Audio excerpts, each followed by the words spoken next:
Vedeli ste o tom, že v Inzoi máme aj zvieratá, ktoré si môžete pridať do hry?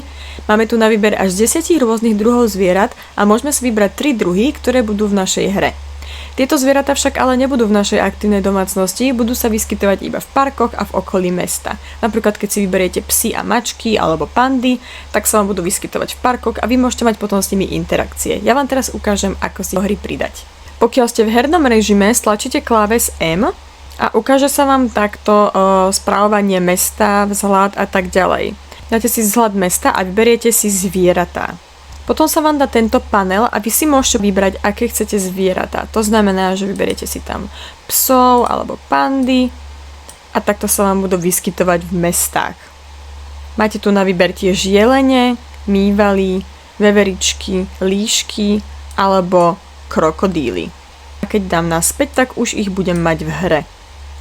Teraz môžete vidieť, že my tu tie pandy aj máme, tak ich ideme pozrieť a nakrmiť. Pozrite, aké to je zlaté. Ahoj!